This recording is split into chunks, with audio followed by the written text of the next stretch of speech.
தித்திக்கும் தேன் தமிழ் மக்களுக்கு வணக்கம். இன்றைக்கி நம்ம பார்க்க போகிறது முந்திரி பழ ஜூஸ். இந்த ஜூஸ் வந்து கேரளாவில் ரொம்ப ஃபேமஸான ஜூஸு. நம்ம ஊரில் வந்து நிறைய பேருக்கு தெரிஞ்சிருக்க வாய்ப்புகள் இல்லை. எப்படி செய்யலாம் அப்படிங்கிறத பார்க்கலாம். இதில் இந்த முந்திரி பழ ஜூஸில் வந்து விட்டமின் சி வந்து ரொம்ப அதிகமாக இருக்குது.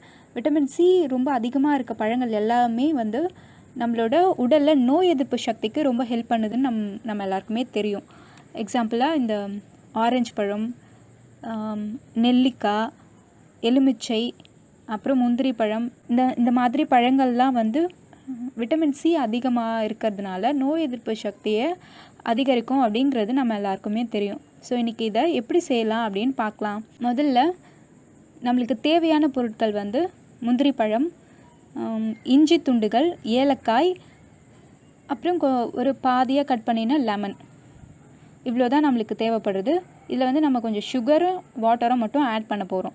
முதல்ல நம்ம மிக்ஸி ஜாரில் நறுக்கி வச்சுருக்க முந்திரி பழ துண்டுகளை போட்டுடலாம். அதுக்கப்புறம் சர்க்கரை, ஏலக்காய், இஞ்சி, லெமன் எல்லாத்தையும் பிழிஞ்சிட்டு தண்ணி ஊற்றிட்டு இதை வந்து நம்ம அரைச்சி எடுத்துக்கணும். அரைச்சி எடுத்துட்டு வடிகட்டிடலாம். இப்போ வடிகட்டியாச்சு. முந்திரி பழ ஜூஸ் வந்து ரெடி ஆயிடுச்சு.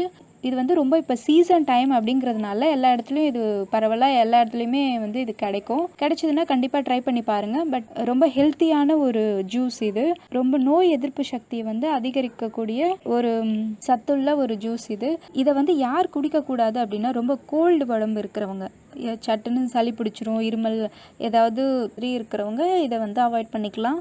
ஏன்னா இந்த ஜூஸ் வந்து கொஞ்சம் லெமன் அதுக்கப்புறம் முந்திரி பழம்லாம் போட்டிருக்கனால கொஞ்சம் இது குளிர்ச்சியான ஒரு ஜூஸ் இது. ஸோ வந்து ரொம்ப கோல்டாக இருக்கிறவங்க, கோல்டு உடம்பு அப்படிங்கிறவங்க இதை அவாய்ட் பண்ணிக்கலாம். மற்ற எல்லாருமே இதை வந்து ட்ரை பண்ணி பார்க்கலாம். முந்திரி பழத்தில் வந்து பொதுவாக இந்த விறுவிறுப்பு தன்மை வந்து இருக்கும்.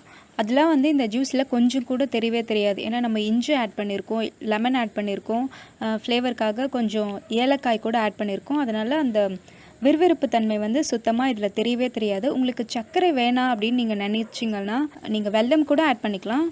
அது வந்து இன்னுமே ரொம்ப டேஸ்ட்டாக இருக்கும். ரொம்ப ஈஸியாக செய்யக்கூடிய ஒரு ஜூஸ் இது. முந்திரி பழம் கிடைச்சா ட்ரை பண்ணி பாருங்கள். ட்ரை பண்ணி பார்த்துட்டு சொல்லுங்கள் எப்படி இருக்குது அப்படின்னு.